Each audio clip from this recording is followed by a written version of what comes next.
leading us. And, with that, I'll let you, Kiza, talk to the group about the topics for today and just really, take it away.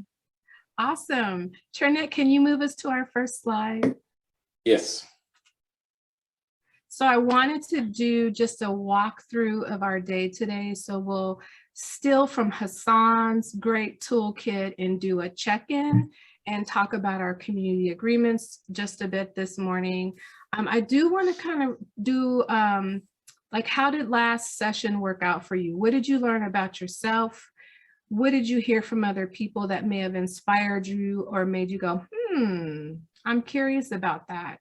I also wanted to today try one of the sessions that we do in the equity conversation that's centered around talking about your organization. So a little less reflection on your personal opinion or how you move in the earth, but how is your organization moving? So we're going to do some work with that.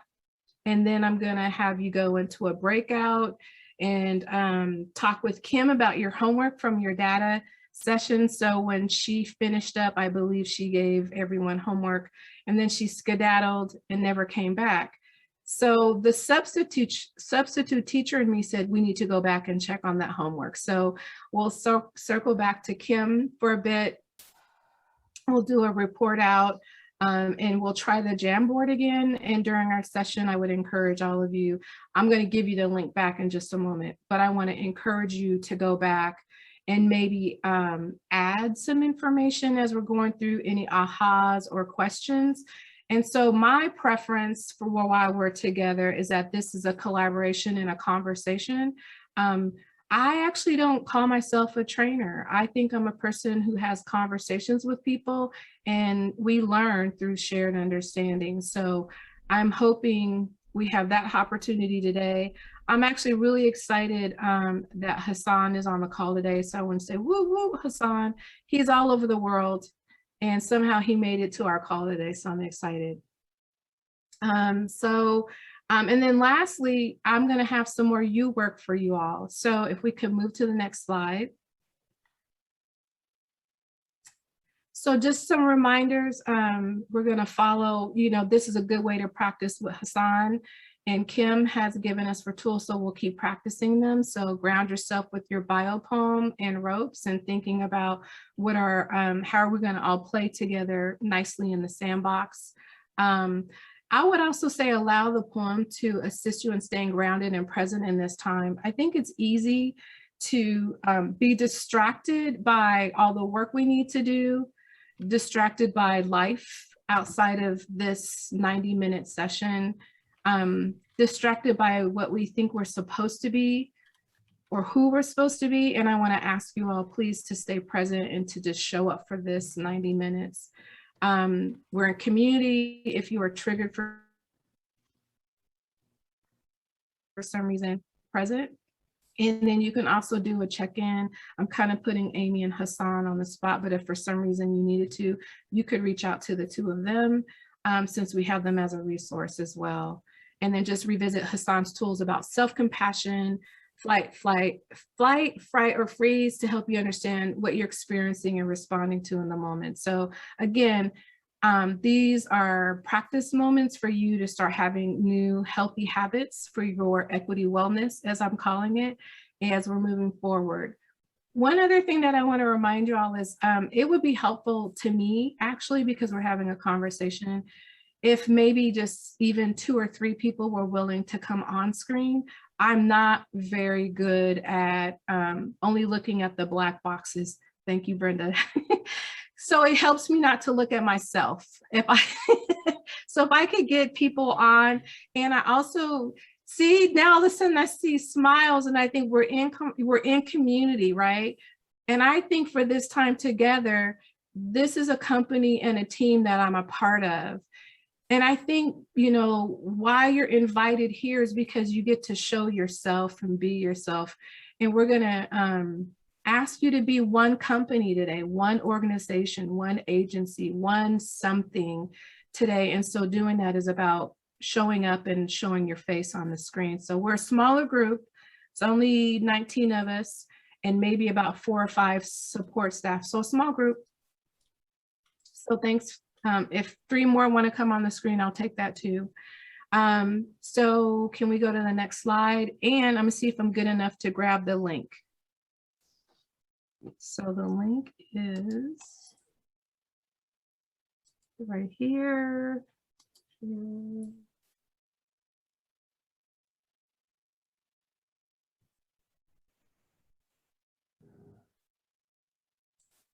Copy. And I don't know why I say everything out loud either.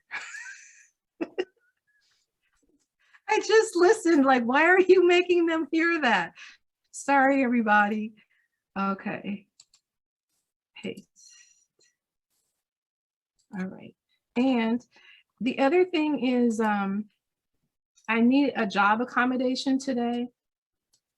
And the job accommodation is, as Amy, if you could check the chat and make sure that I'm not missing things that should be shared.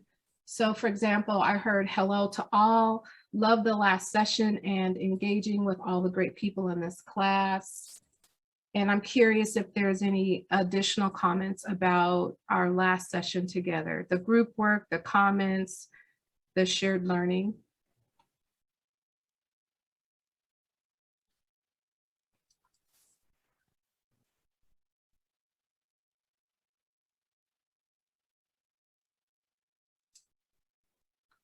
Okay, so y'all,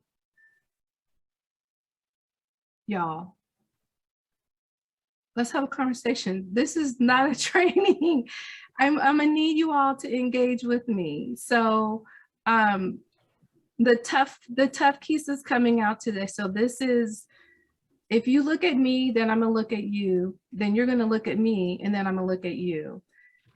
And so part of the agreement is I need you to come on and chat and share, and we won't be in a big group together long, but we also will run out of content because this is based on us talking. I guess some people are still warming up. Kiza, come on, guys, guys and gals and everyone else. Look, there we have, Ebony has a great comment. Good afternoon. Last session, I really liked the Jamboards and the pictures that were shared of how to explain equity and inclusion. That was included on the Jamboard. Kimberly Mack, she's feeling a little low energy today, sending good vibes, Kimberly. I'm hoping you'll warm up and feel comfortable chatting away. All right. So I want a couple of, if there's anyone who was with us this week that was not 2 weeks ago, is we are using the Jamboard, and I can't currently share my screen. However, I did put the link in the chat. If you click on the link, it should open, and right now you will see words and pictures. And then you also have the option to click the arrow buttons at the top of the screen. For example, on mine, it says 1 through 15. If you hit the arrow to the left, it will take you to the beginning of that slide deck.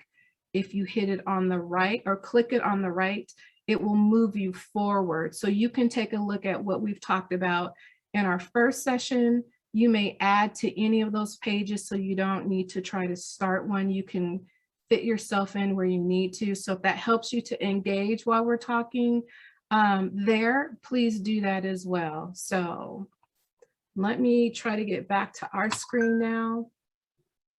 Oh, and I'm sorry. On the left-hand side of the screen, you will have options to include information. So the top option is a pen. Below that is an eraser. So if you're using the pen to write, you can erase what you said. I always skip a little. Yes. Is it okay if I chime in and read some comments to you? We got a few comments. Well, can I finish giving the instruction on how to use the board? Oh, yes, that would be perfect. Then you ping me. Is that okay? You ping me. Yes. Thank you. I'm sorry about that.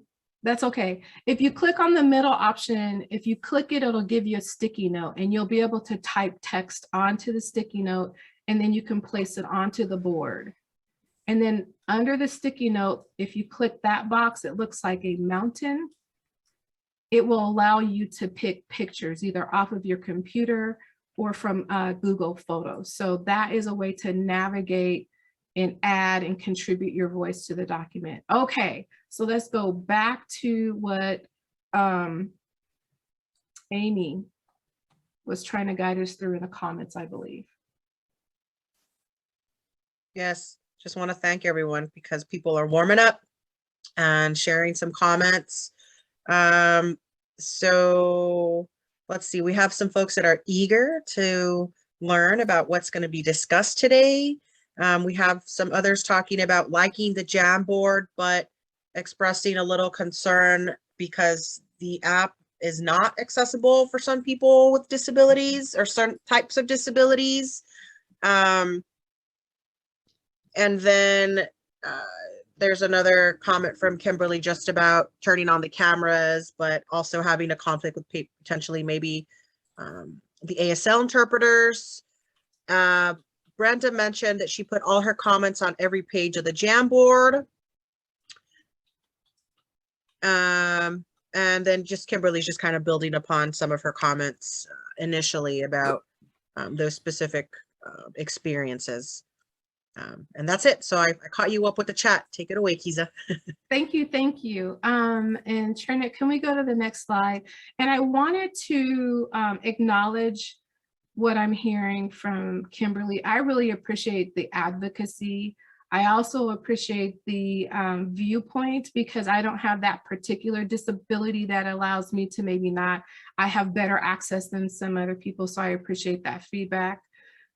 One of the things that I've been learning about equity is that there is not a one size fits all. Like we don't have resources and capacity yet to make one tool that accommodates everybody. So I think the attempt is always to have a multimodal way for people to engage, and you find the access point that works for you. I have tried to not discount what works for other people because it didn't work for me. And instead, I have tried to advocate to say, could you create this so that it would maybe help me be able to have access because someone may not know. So I always appreciate when Kimberly gives us those viewpoints because I'm like, I didn't know that. Thank you for saying that. So thank you, Kimberly. And I think you wanted to say something, so please come on. Yeah, I just really struggle because a lot of my experiences are framed around my husband, who is visually impaired, and people who are visually impaired are the orphans of the disability community because there's not a lot of access things that are pushed for people who are visually impaired. And so when I see people trying to do things accessibly, bravo, it's great, but we have to make sure that we at least try and figure out how to accommodate people who are visually impaired because they are routinely left out of the mix. And it really bothers me. And I'm feeling really, I just listened to my husband try and order a phone for his iPhone cable, a charging cable over the, while he was sitting downstairs. And it's because even the Apple Order website wasn't accessible. And they required him to be able to enter the PIN off of the back of his credit card. Well, he can't just grab his credit card out of his wallet and look it up. Yeah. He has to pull his computer out. He's got to pull his spreadsheet up that has all those numbers on it. And half the time shit times out before he gets to that. And so my life is framed around my husband's experiences, and it just irritates the hell out of me. And this is no commentary on you, Kisa, at all. But this is what I struggle with because I get so irritated about the fact that people talk about accessibility and ADA, and then we talk about going beyond ADA, but people who are visually impaired don't even get ADA concessions a lot of times. And so that's where I struggle and I get angry, and then it gets really hard to focus on any of it because nobody ever does anything about it. So I apologize, but that's where my mindset is right now. So this is actually really good because this is real life, right? This happens all the time. And this is where in the beginning of the conversation, when I talked about being triggered, like something's going to happen. And then you feel it in your stomach, then you feel it in your body, then you're tensing up, and then you're probably shutting down in other parts of your functioning because something's so present for you that you're like, you're attending to it. And so I think my reminder is to myself, one, I can't fix it. So I have to remind myself as the listener that I can't fix it. I want to fix it for you. I want you to feel better. I don't want you to be frustrated. I want the world to be where we don't have these conversations.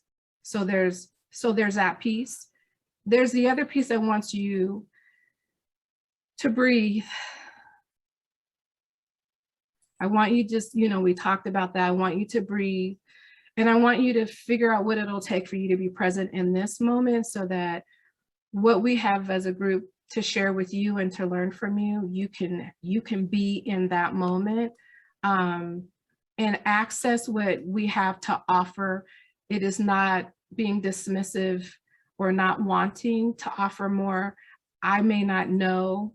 And so listening to your advocacy helps me to become more aware. So I'm hoping that you're in a place that you can stay present with us because we need your voice in this session.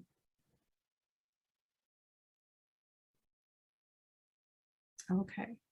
And actually, so we're all witness to the conversation. So if we could all take a deep breath and just kind of like, where are we sitting in our chair? Where's our feet? Where is our energy centered right now? This connects back to when Hassan was talking about, I just lost my word, that went right, but kind of like just stay present and be intentional. And so this is that time for that right now. It's just to do that. So I'm going to move us forward and kind of, it's also good to check in and see what sorts of accommodation this group needs. Thank you, Brenda, for that. And I do know that there has been effort where there's been information sent out asking if you, I don't always like saying accommodations, but there are ways that we can support you to be successful. What are they?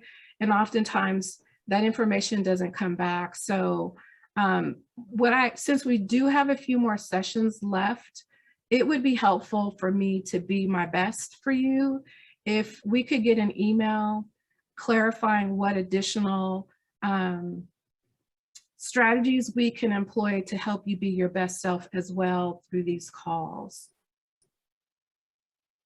And then I appreciate Amy's comment around that this is a safe place. It really is. So we want to be our best for you, knowing that in our humanness, we may fail. I still want to be accountable. So what I wanted to kind of share with all of you today about the equity conversation process. So in our first conversation, I talked to you all about, we had an organization, an opportunity to go to organizations in Western Washington and talk about capacity building with the framework of equity.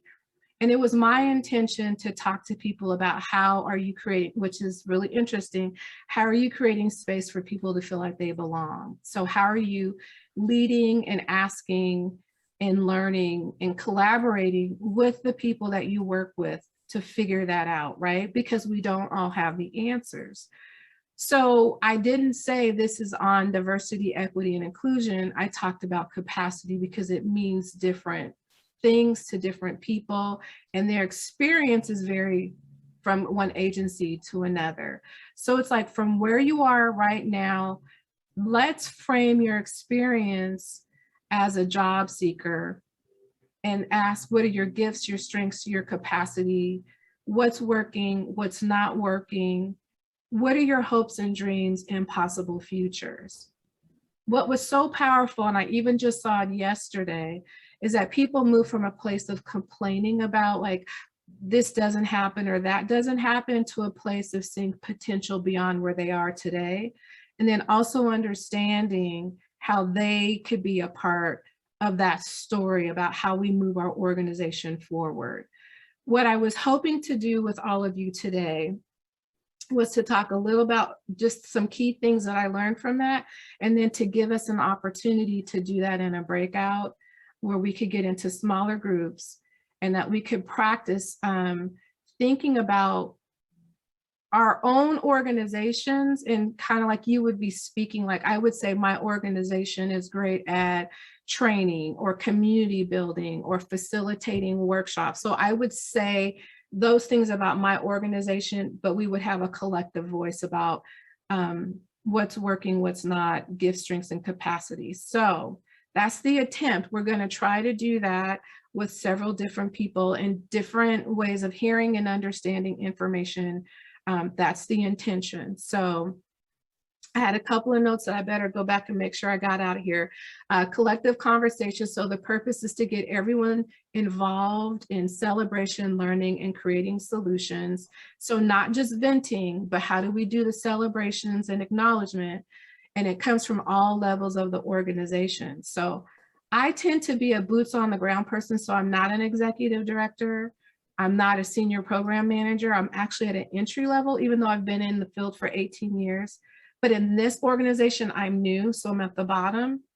And so it's important to me that when we have these strategy calls, that everybody is included, not just the leadership and the board, and then you tell me what to do. But it kind of goes to what Kim was saying, invite me in, find out what I need, and let me be a part of that, versus just making decisions for me, and then I have to do it and don't understand the connection. The best practice is that if you ever try any of these conversations, that you invite someone who does not work for or are attached to your organization, because they'll be influenced by what the impact of what happens. So you need somebody who's from the outside, who does not care about titles and all the other stuff, but they just want to listen and help you organize. And then you want to make sure that you're creating space for all to share. So practice listening with your face, body, and energy. That's a big one for me, because when I actually am thinking, my face does not good things. So I have to practice, what is my face saying? And that's the importance of having screens on so people can see and interact in this new world. And then listening without verbally evaluating. So I've been really practicing my own self with letting people finish all the way through to the end, not evaluating with my response, but just listening until they ask me for a response. So I've been practicing on that. And then I'm curious, as we go through this, what are some things that you all maybe could add? So this is a brand new project. It's just been a year and we're still figuring it out. So I'd love to hear from you what you all think might work. So let's look at the comments. Brenda said, yes, because not all groups need every type of accommodation. Oh, you guys are still having the conversation about accommodations. Okay.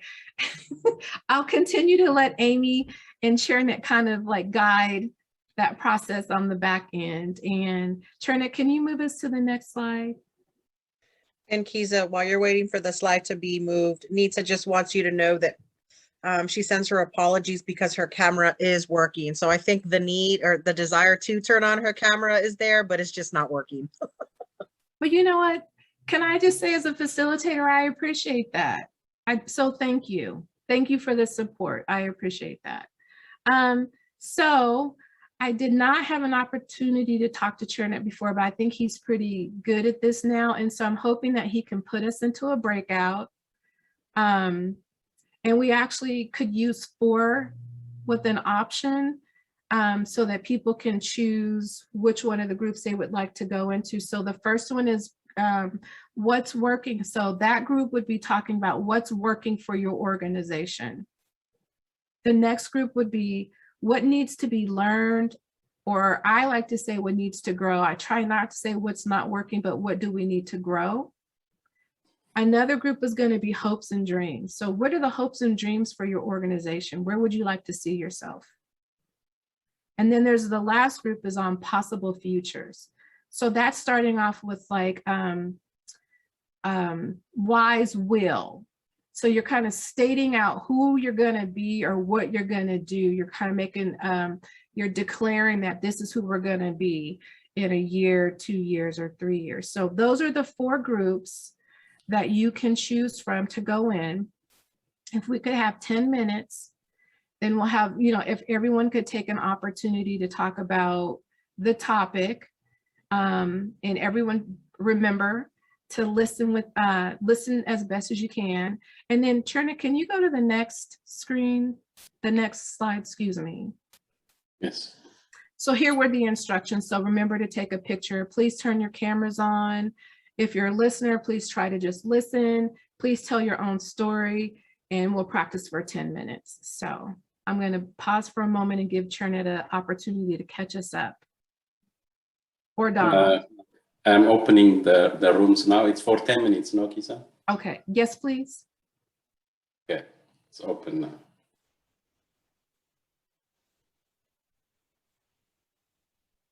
See you shortly.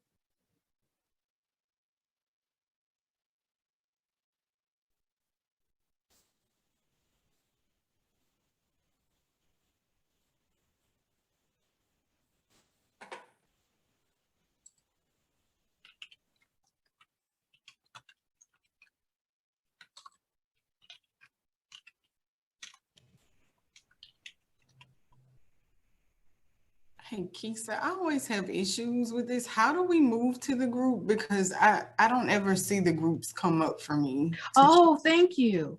For example, on my screen, it says breakout rooms, and then I see names. But if not, if you can tell us, I believe Chernet can move you to the room you would like to go to. I wanted to go to the hopes and dreams. Hopes and dreams. Yes, thank you.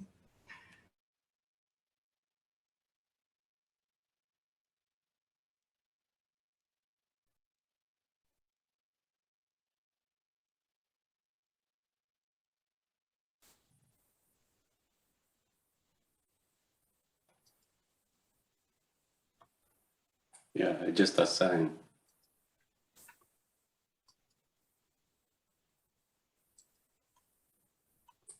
Oh, that one's frozen.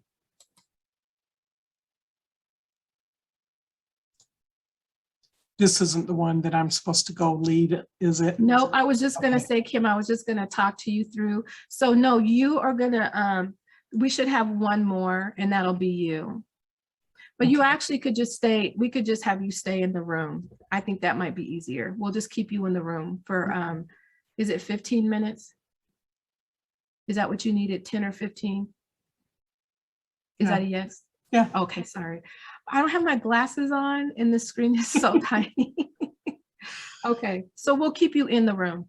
Okay, just making sure that I didn't lose. Nope. Nope. Because I just thought, well, if we only have one session, it didn't make sense to move you. So we'll just keep you here. Okay, sounds like a plan. Good. Are you going to go visit a room? No, I think I'm gonna work on my work. Oh, okay. So I think the rest of us, okay.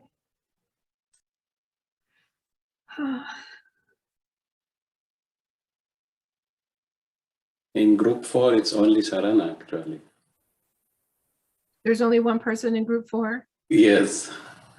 So the other thing that's interesting is that we needed a room for the interpreter. So what I think I'm going to do is can you have her come back and we'll do hopes and dreams in this room? And then that way the interpreters and then the other folks, we can just stay in this room. Yeah, the Spanish interpreters are still in this room, but the ASL interpreter, I just assigned them in group 1 and group 2. Oh, okay. Okay. Yeah. What the one who said? The person who's in the room 4 by themselves, can we have them come No, back here and we'll do hopes and dreams? No, there is no one in group 4. It was Serena. Oh, okay. Yeah, she joined group 3. Okay. So there is then no this one in one, group 4. okay.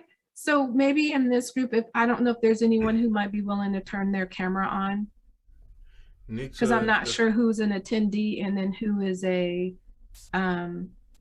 facilitator or a support staff person.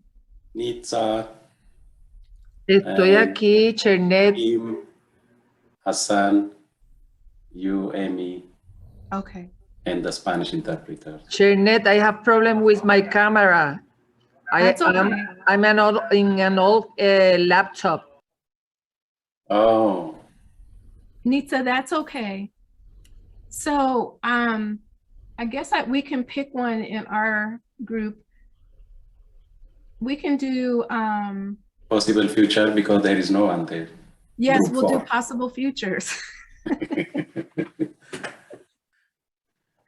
So I didn't think I was going to be doing a breakout, so my brain is just trying to do a quick pivot. But one of the things maybe to get us started is yesterday I facilitated an equity conversation, and we did get to the section where it was possible futures and no one said anything. And then I started thinking about statements such as we will be the first and preferred provider in our county, or we will hire staff that reflect the customers that we support. So I'm curious from the folks in the room, if when they're thinking about their organization and they want to have lasting statements about them, or what Hassan talked about, those legacy statements, what is a goal that you could establish for yourself to help you fulfill that legacy in your community?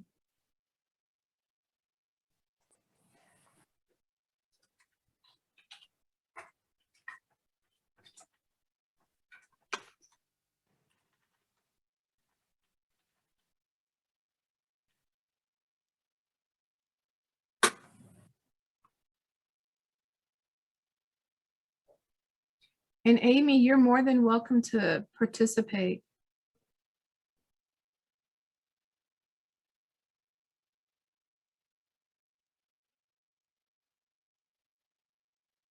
Trinidad, it might just be you and I.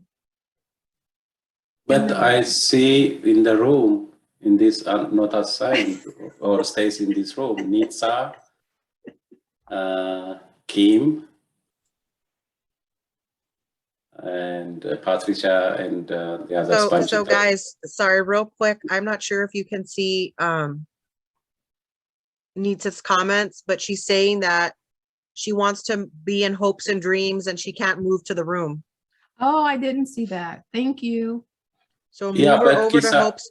Yeah, she said she wants the hope, and that is this group, the one we are in now, where Kisa is. I thought we were possible futures. Oh, okay. Then let me assign Kisa this. Okay, so I just need to finish this call real quick. Sorry, I got a call, but I'll be right back on. Okay. So should I tell Nitsa that you're gonna put her in the room, or what do you want me to tell her? I put her. Nitsa, ya te cambiaron para el cuarto, Nitsa. Ya debes estar allí. And Chairnet, do we have Spanish interpreter for her? Yes. Perfectus. Thank you.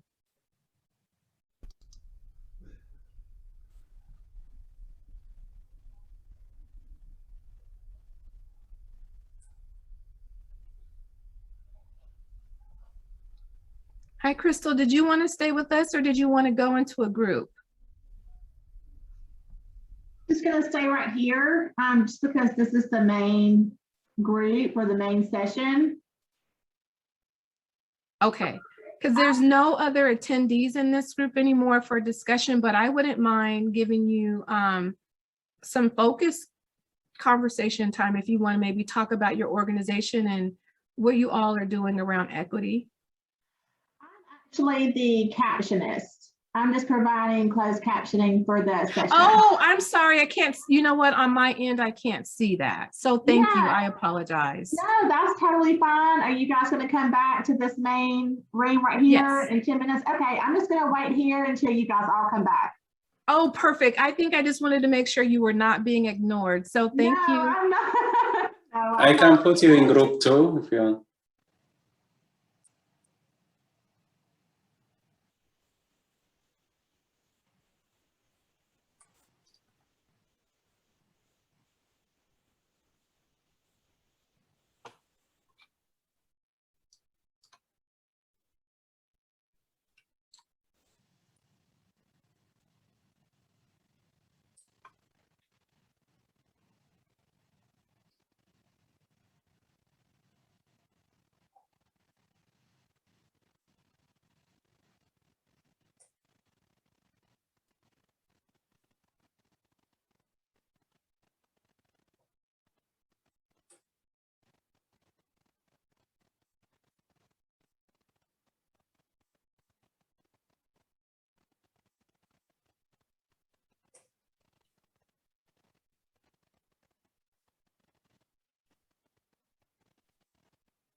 Yeah, everyone is coming back in 18 seconds.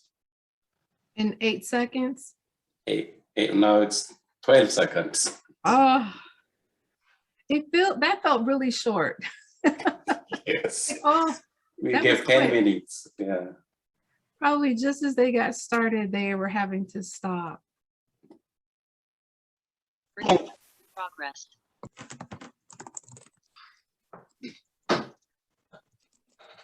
Was that too short? Well, I was in Yes. the middle of, we were in the middle of a really good conversation. Do you want to extend it and share it with the rest of us since we're all family? Sure. Are we all back? 20. Yeah, Yep. it took everybody, back, made us all come Yeah. back. All right. I'd be happy to, if that's okay with you. Yes, And please. I'll reset up the question. And I can't see all the participants, so I'm really sorry to the person I was just speaking with. I did not catch your name before we had to come back over, so I apologize for that. But I set up the question of one of the things that we are really, one of our areas of really needing to learn is just even logistically, what are we doing to make sure that we have easily, readily accessible interpretation for our meeting spaces? And ASL, but we also are running into, sometimes we cannot secure in short notice like language interpretation or sometimes ASL interpretation. And the ASL interpreter in our group was giving me some advice, and I would love to go back to make sure she can finish what she was telling me, because I was really learning from her. That would be fine. This is a learning moment for all of us. Yes, hi. I was in the group and they posed the question about what they can do to make sure that the accommodations are being met for any type of deaf or hard of hearing participant. And I told them that maybe establishing a relationship with an agency so that when they have the spontaneous meetings, that they are able to contact the agency and request an interpreter. And I just informed them that an interpreter is available and willing to interpret 24/7. So the accommodations and the needs could be met. And usually are those running on like retainer kind of contracts with these agencies? Is that what you're finding, or how, do you know how like government entities establish that? That I'm not sure. That might be Okay. a question for O'Quinn. Yeah, Oh, I for can keep Kisa. digging in as well. Yeah, I wasn't sure if you you. go by last names or not. Okay. It's totally fine. I was like looking and I heard, oh, that's me. And you know what? I'll be really honest. I don't know the answer to that because I'm a vision person and we have amazing folks who are gifted with details, and they are the ones who do the logistics on our team. However, I'm going to ask the question and then I'll send it over to Amy around, here's the resources we know on how to maybe, and they might even have some of that in the TA Center on how do you make those connections around interpreters and accommodations. So I wrote that down as a follow-up for our group to get that information in. As a Can I help reminder, you out a little bit? oh This yes, is Kim.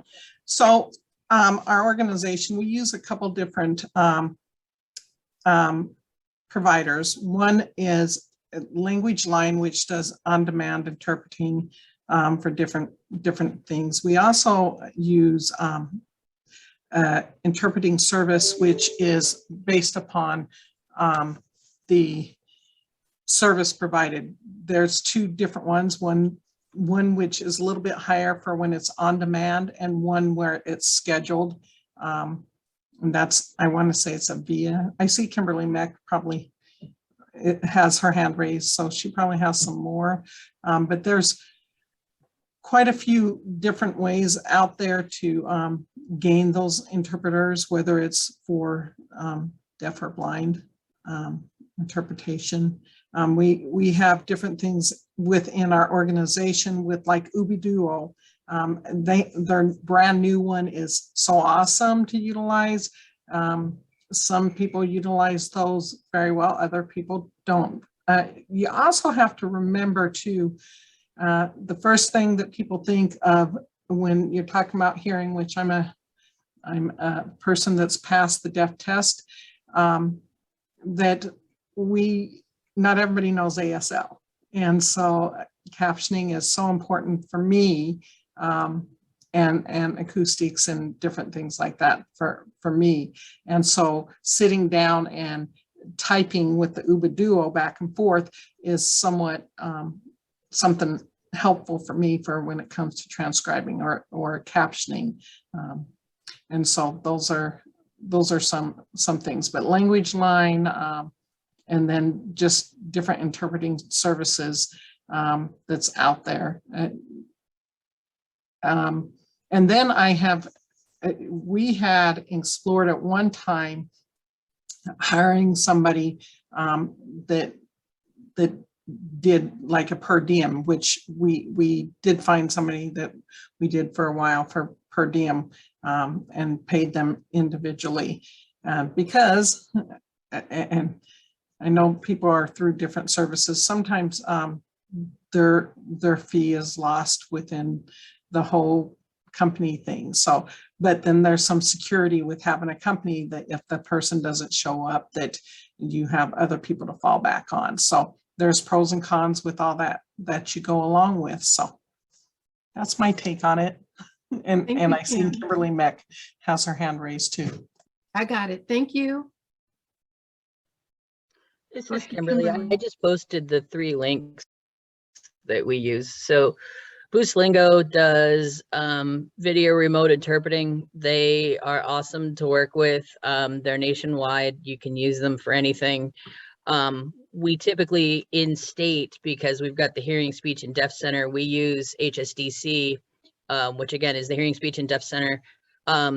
You can do national interpreting through there also, because now that they are able to do it through VRI, I'll put the link in there for HSDC too, but now that they can do it through video remote interpreting, you can actually use HSDC, which is the Hearing, Speech, and Deaf Center. They're located in Seattle, but a lot of the interpreters that I get actually live on the East Coast.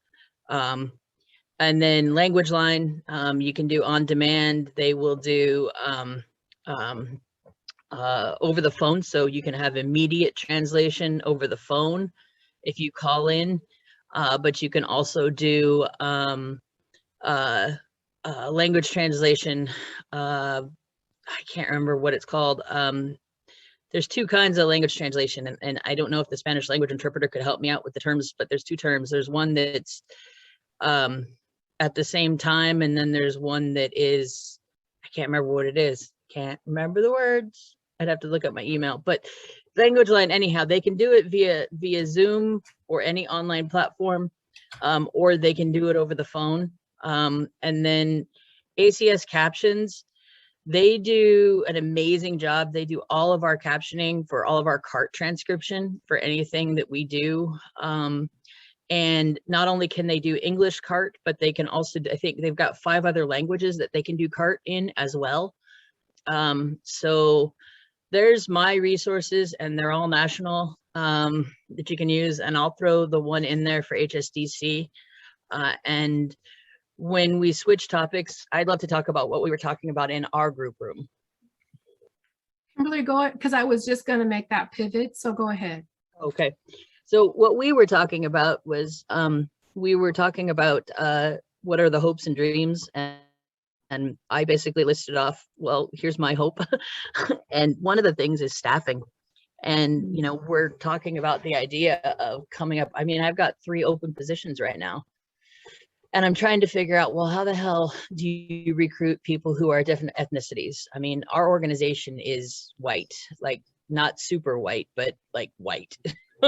And I would really love to figure out, how do you encourage or entice people of different ethnicities to even apply or look at your jobs? Because typically in social services, social work, it's a female 20 to 40-year-old white person that typically is the group that applies for those jobs. And I would just love to find people who are different ethnicities to even apply. You know, the last job I posted, I think I got 7 white people who applied, and I'm like, how do you encourage it? You know, is it on your website? I think I have something for you. You want to? Well, that's awesome, because, you know, you can run a check on a website for accessibility. You know, that's easy. You just click a button and you can run a check for accessibility. But how the hell do you run a check for encouraging ethnicities and minorities to be part of your organization? That's what I need help with. I have 4 things for you. So one is you build relationships with communities of color in your area. So relationship is really important, and the value of having cultural brokers, right? So if you are engaging with people who look like the folks you want to serve, you know the language, you know the culture, you know how to show up, and they also will do bridge work. They'll make the introductions, they'll pull you into their space, they'll send you referrals, they'll help you screen. Like, that's the quick and dirty on that one. The second one is features and benefits. So think about what your website looks like.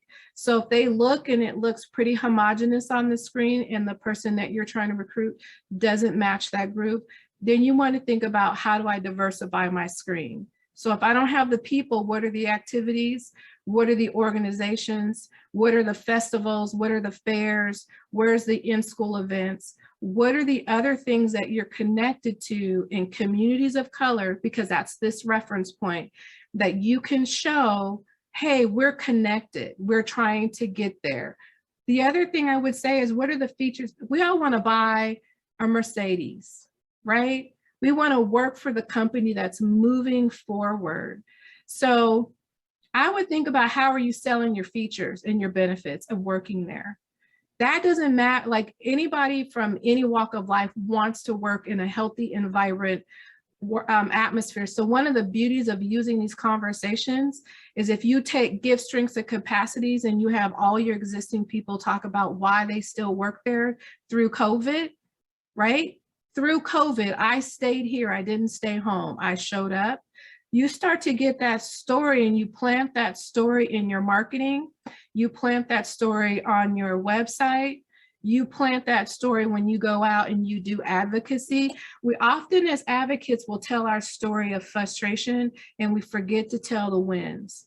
So I think we need to lure people in with our wins and not just our frustration and this collective agreement around how our lives are sucking because of something. Instead, celebrate with me, which is one of our conversations, right? What's working? Find your celebrations, and then people will come to you. The people who want to lead and be strong and make money and make a difference, they'll be drawn to you for that reason, and you'll be drawn to them for that reason. You don't want anybody.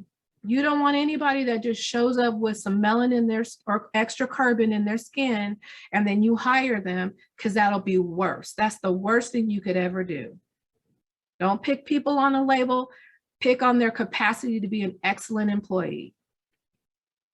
I think I'm stick with the top 2, because that was a lot. I'm gonna give you those 2 to work on. Kisa, this is Kimberly. I apologize. I put something in chat, but I'm not I can hear what you're saying audibly, but remembering them and putting them down into, I'll put them on the Jamboard.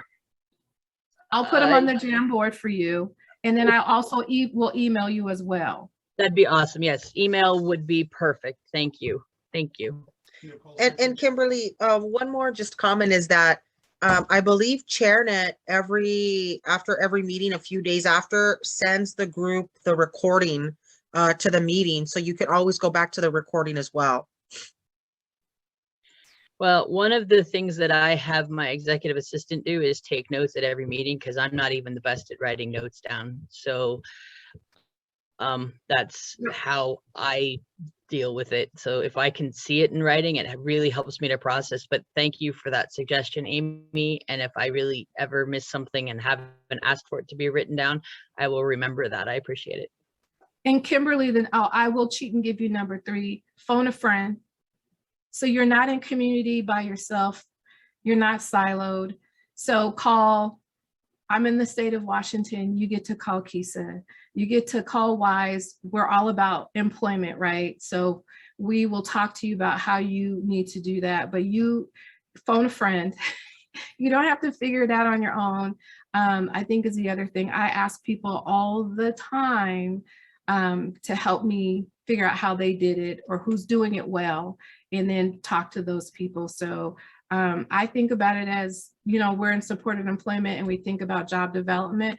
I think about the same thing about how do you bring in communities that are not currently present in your workforce, and that's part of this conversation. So excellent question, Kimberly, thank you. And I think we have time for one more report out. So did anyone do gifts, strengths, and capacities that could share with us? Now, I know there's some amazing agencies on this call, so I'm hoping to hear some great things about somebody's organization today. This is your opportunity for free marketing and advertising. Somebody? Yes. Anyone? Yeah, let's hear. Come on, let's hear. Come on, come on, come on. Keys is so eager to hear from you, everyone. It's like the one that I'm like, we can't leave that behind. Well, I think we already talked about that in terms of being able to share resources. I mean, that's a strength that we have, and we did that with each other. When I was looking at the breakout rooms, I don't know that there was actually anybody in that room. Okay. Thank you for that. Okay. Well, part of the U work, it wasn't on the list, but it will be now, is I want you all to think about what is your agency's gifts, some gifts, strengths, and capacities. So I think that's really important, is during this time when we're all struggling with staffing issues, funding issues, abundance of funding, or where is it going to go? How do we want to move in our community?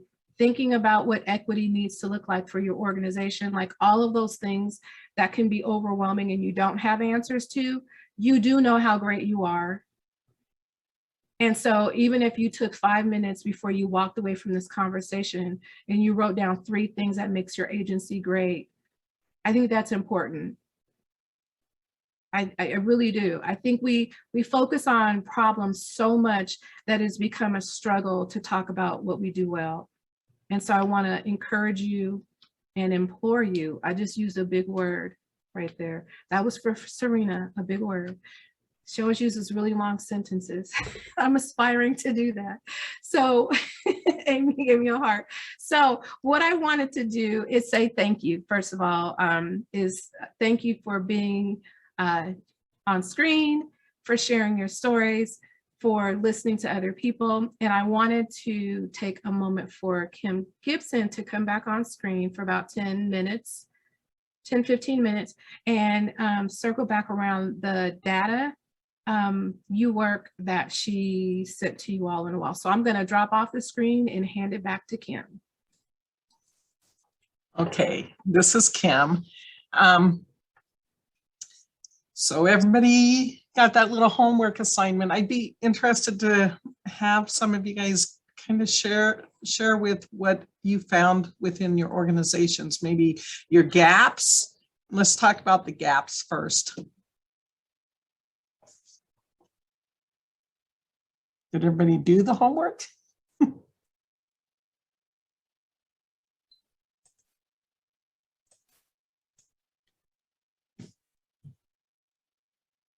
So can you tell us more specifically what you're asking for?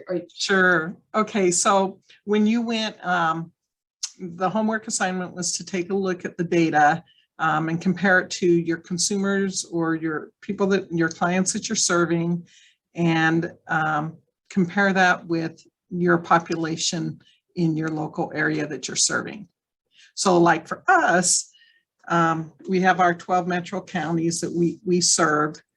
And one of the things that we did to make sure that we're really reaching out to the population was to take, first of all, a look generally over those 12 counties and compare it with how many people were, or what different diversity we're serving. And then we did it kind of county by county. Did anybody go back and kind of compare the data to see where they're at with that? No? Okay, so that was actually our homework a couple of times ago. I missed that actual discussion, but I did get on and catch the homework. And so I can just report for ours. I think where we have, as an organization, struggled with diversifying our staff. And I found that, especially with the Spanish, Latino, that's where we're off kilt, that we have a pretty good demographic of people, but I can't seem to find anyone to hire for that. We have in the past, and then they move on, and then we don't get somebody back. And so I appreciate the comment about what was just said about getting into the oh my gosh, to be able to be in with that community more. Obviously, we're doing something wrong where we're not engaging in the community as we should be. Find friends in there, and then they'll refer other friends, and somebody will come work for us. So one thing that we did, and I see Kimberly's hand up. I don't know if it's from before, if it's now, but I'm going to talk, and then I'll let Kimberly talk. One of the things that we did with the data was moving beyond the data, right? And so we took the data and we said, oh, okay, so we have this big gap in refugee population. And so what can we do? And so sometimes it's not going straight to the consumer themselves, but looking at what community partners you have there. So we reached out to a few of the churches, because that was a big pull in that area, and said, hey, would you mind letting us do some voter registrations in this community? Would you mind letting us place an intern in your area there? And then we advertised for an intern placement, a paid summertime internship placement that was going to be in that community, and that bridged those gaps. So those are some just little ideas. A lot of times we get caught up in, what's the appearance, what's going to look like things. Like it's great to say on our application and on Indeed or wherever we're at, that we say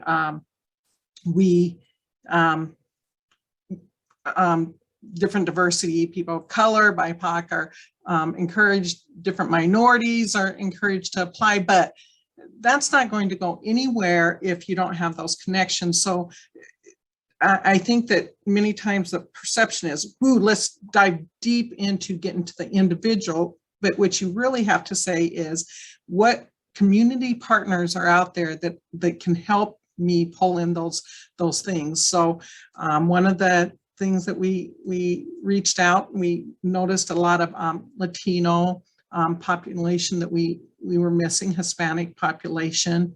And so we reached out to places like the Jewish Center. We developed partnerships with just different things like that.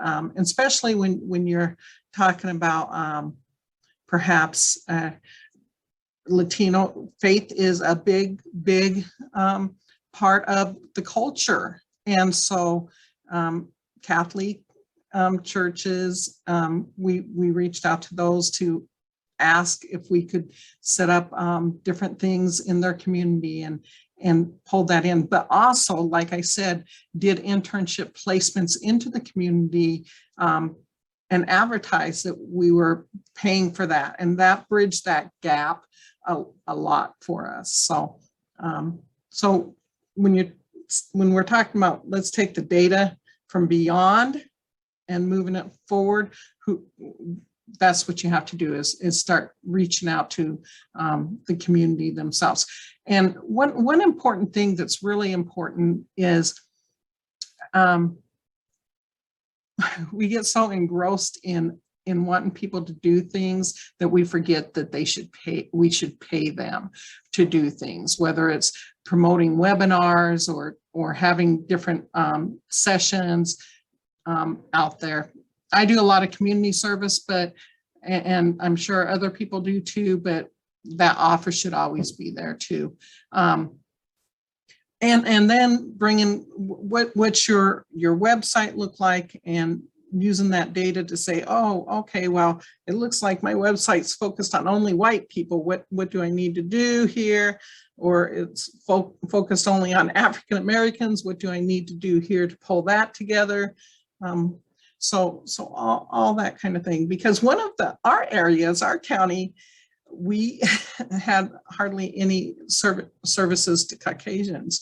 And so we had to do a kind of a flip there to say, okay, well, what are we lacking here to reach out to all of our community, as opposed to different areas that we were doing a poor job with serving, or a great job with serving Caucasian and a poor job doing with African Americans. So it's investing in the community by using that data and going outside of that and thinking, what community partners can I partner with that would help get the message and get the message out that I'm hiring too, you know? So that's really important. Kimberly. This is Kimberly. You know, I was actually thinking a lot about that, and we talk a lot about it at Alliance. And you know, 2/3 of King County is white. And when I take a look at our demographics, only about 1/3 of the people that we actually serve are white. The majority are people who are different or multiple ethnicities. But what I struggle with, again, is the fact that my staff is not as diverse as the population that we serve. And so that's where I struggle. And, you know, working with trying to make connections, it's kind of tough in Seattle, because, you know, we've got the whole piece that racism is a public health crisis, and we still, this goes back to that very first meeting that we had with this group, that we get talked a lot to about the fact that we're kind of potentially looking to overshadow the whole conversation about race being a public health crisis. So it's just, I'm not sure how to deal with that, because we try and make those relationships. We try and talk about equity and inclusion for disability populations within their missions as well. But again, we get told that, well, but you're trying to overshadow the BIPOC conversation. So that's the piece that I really struggle with. Because I don't want to overshadow anybody else's voice or mission or anything. I just want whatever they do to be inclusive and accessible for all, because otherwise you're leaving out. I mean, 25% of the population of King County are people who have a disability. And that encompasses the majority of those individuals are actually people who are different ethnicities other than white.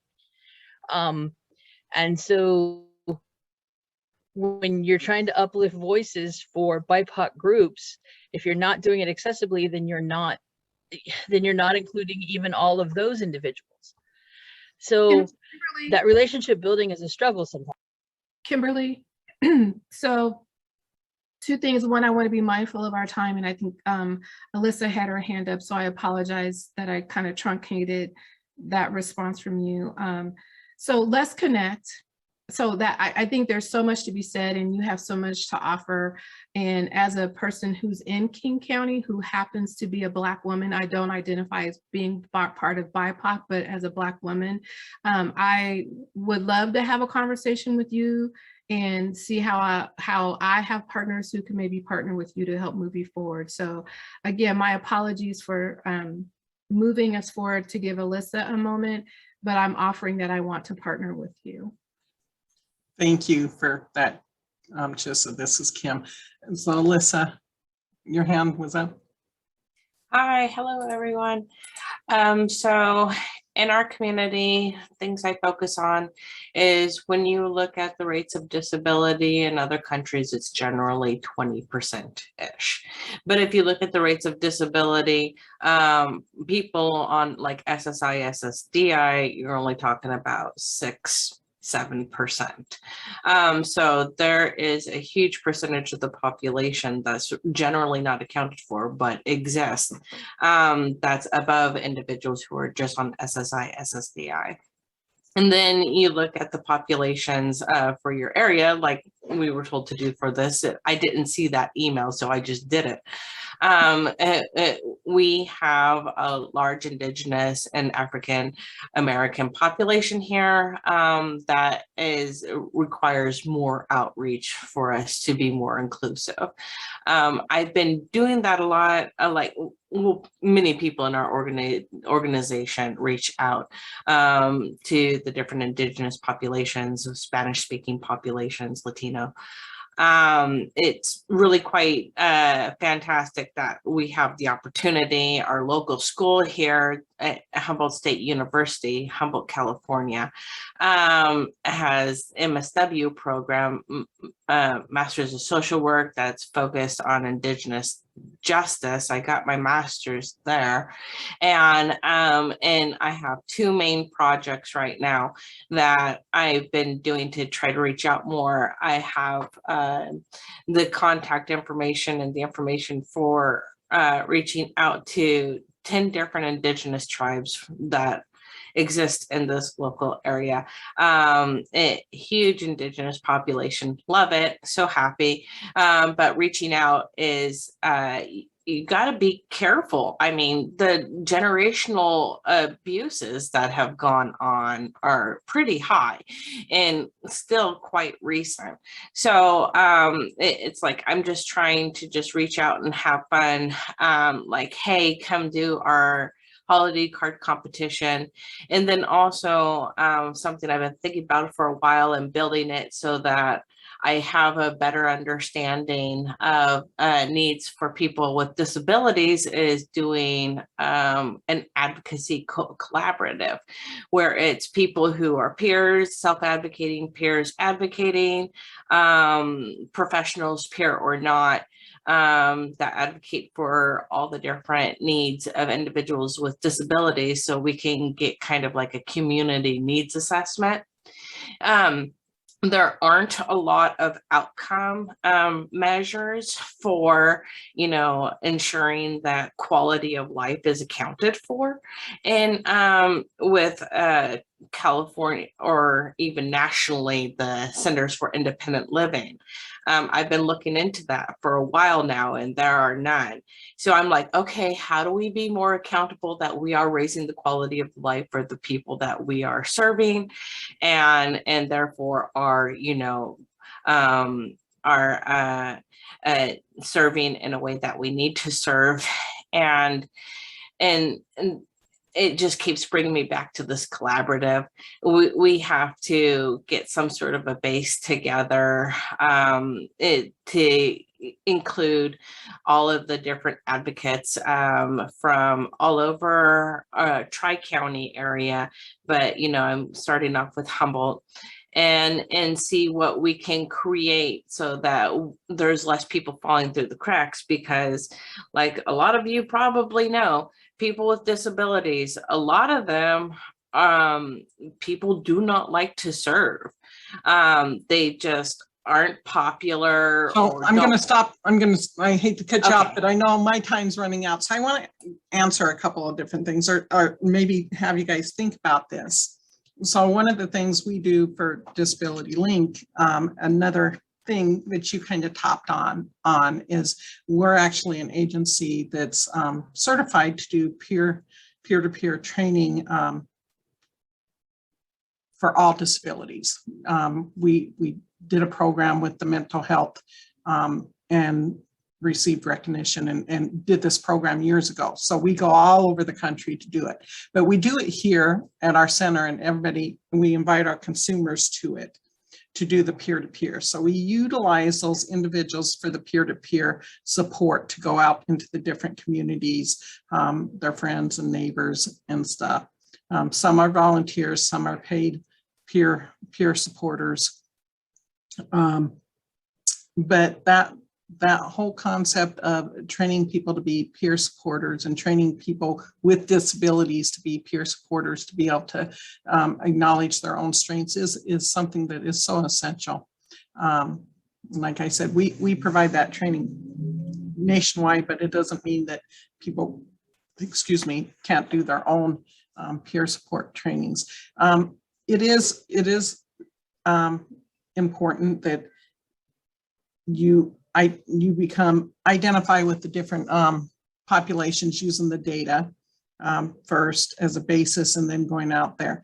Like you said, so many tribes, I understand, because there's 2 tribes right by each other in Wyoming, and both of their philosophies and communication skills, or communication and their beliefs are 2 different things. I was lucky enough that I was able to do an internship on both reservations, and yeah, it was very interesting and eye-opening, and allowed me to be part of that. They honored me with allowing me to be part of their culture. So during that time, so everybody's different, and so you have to be mindful of that, but using that data-driven to have outcomes, and realizing it may not be overnight that you're doing things. We've had Us Protecting Us, which is a group against police violence with people of disabilities and people of color, and it took us 4 years to actually do a training session, because it took a lot of practicing and getting together. So some things don't happen overnight, and it won't happen overnight, but the best thing you can do is use the data and continually to evaluate the data, and don't think, I've looked at it one time, that's how it's going to stay, because life is ever changing, and population's ever changing, and everybody's ever changing.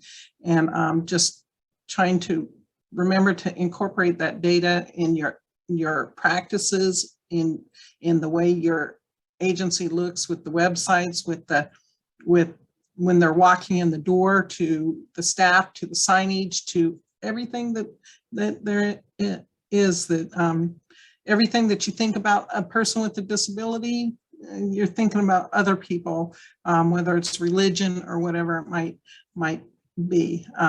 We're hosting a consumer party, and when you're doing the consumer party, you got to think about the vegan, vegetarian. We just wash out ham. We just don't do any pork, because that covers a lot of different religions. So being mindful of that kind of thing. So I think I took longer than our 15 minutes. I'm sorry. It's okay.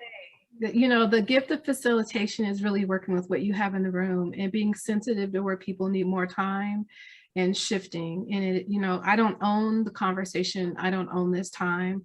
I facilitate your energy. So thank you for circling us back and giving people an opportunity to who you know, to think about the homework.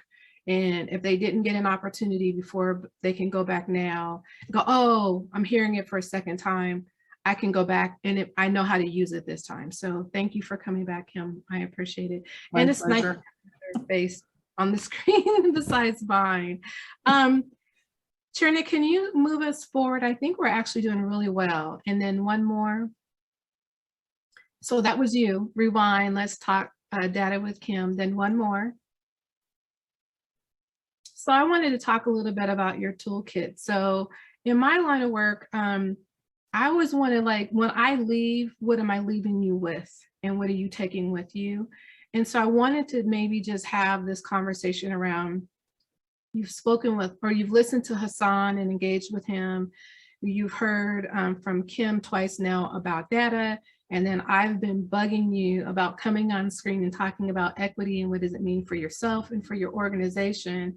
I just wanted to, like, bring up a couple of tools that we've been talking about, like self-compassion, self-kindness, common humanity, mindfulness, reclaiming hope in face of stress, navigating different conversations, ropes, and biopoem were all given to us by Hassan. And then Kim just talked again about, I had to write it down because it was good. She said, moving beyond the data and moving forward. And I thought that was really valuable, specifically spoke to me because I'm a people-oriented person and data is extremely intimidating to me. I remember when I was in grad school and I had to do statistics and think about that. That was horrible. It was horrible. But I have a lot of value for people who move in that place of using data to inform what we know so we know what to do next. So Kim, I'm really glad that we've had that opportunity. And then I would think, you know, one thing you could add to your toolkit from our last 2 conversations together is thinking about where you are, your gifts, strengths, and capacities, kind of what's working for you, what allows you to show up fully. And then moving that to your organization and thinking about the same thing, like who are we? I've been hearing this, like we want more people to come. We want more people to come work with us. We want more people to come and choose us as their provider of service for whatever it is, or our agency for whatever it is. But I think you have to have a very clear and strong identity about who you are before you ask people to come into your living room. And when I think about equity, sometimes that's the foundation that's missing, is that everybody is rushing to look good on paper or to check the box, but maybe define who you're supposed to be and who is really your consumer or your community that you need to be a part of. You know what, all means all, but it doesn't mean you need to serve all. You really don't need to do that. In equity, you can specialize in who you need to be with and target that community, make sure that your staff reflects that community, be really, really good with that community, excel and be confident with that community. That's not segregated and bad. That means that people know where to go to get specific, high-level quality services, and maybe you're the organization or the agency that focuses or drives that service. So I wanted to affirm that trying to be everything for everybody does not make equity successful. I think you being confident in your vision, that you have workers who are healthy and thriving and it's a place of wellness, that you have people who come and know what they can get from you and will come back and come back and come back, or they will thrive. That's what I want you to also be thinking about when you think about equity. So the first time I said you are equity, and this time I want you to really just like remind yourself to like hone in on what your agency story is. You don't need to water down. I'm just going to keep saying that. Just really figure out what your identity is. You're not in this alone. Really think about what your toolkit is. Build on that strength and have, and then remember, you've met these people in these windows. You're looking at them and they're looking at you, and now we can partner together. So I wanted to say thank you again for this opportunity.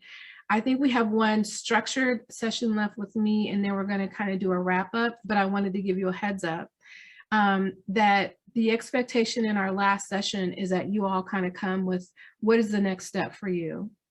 So how are you going to use all this information and think about for your organization? I'm going to ask you to make one move and one statement about your possible future, just one. Just one. It takes one, right? They say in social work that it takes one person to make a difference in somebody's life. You need one action that you are willing to move yourself to the next level. So again, thank you so much for your time. I'll see you in 2 weeks. And I'm going to give this back to Serena and Amy for the closeout.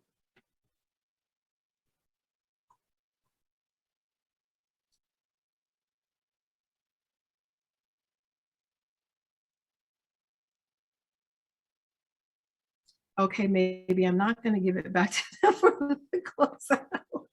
And instead, I'm sure they're going to hop on. So I'm going to try to stall for just a moment for one of them to pop in. But I think they're going to do a reminder that you will get a copy of this video will be sent to you. I know that I need to try to also type up some notes that can be included for those of you who need a different format for some of the recommendations I made for hiring people of color to your organization. I'm also going to remind you to check out our website, gowise.org. That's not a plug. It's just we do a lot of stuff around employment and strategies. We have an online learning system as well as the DETAC that really talks about how do you think about supported employment or hiring people. So that's just a resource to add to DETAC, not taking away from, but adding to. And did I catch one of them back yet, Serena or Amy?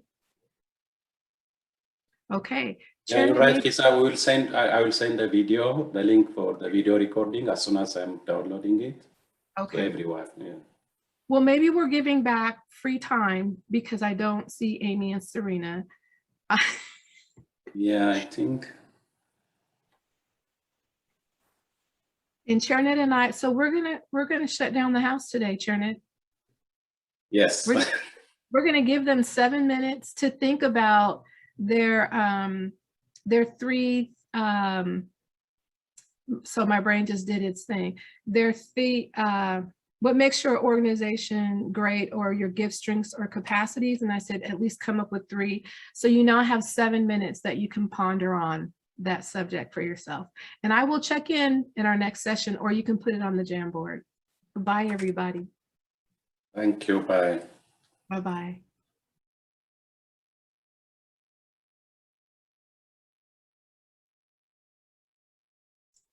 Thank you for inviting me. I'm so glad you came. That worked out so well. Yeah, I'm still looking to see if I can do that last one. Trying to rearrange a couple things. Oh, So, thank you. Thank you. Okay, that would be awesome. So I'll let you know. I'm trying to rearrange a meeting that I had. Okay. Well, I'm excited. I made it through today and my computer did not die. So I am so happy. Turn to tell Amy, I'm sorry if I wasn't supposed to close this out. I will. Thank you so much. Thank you, Kim.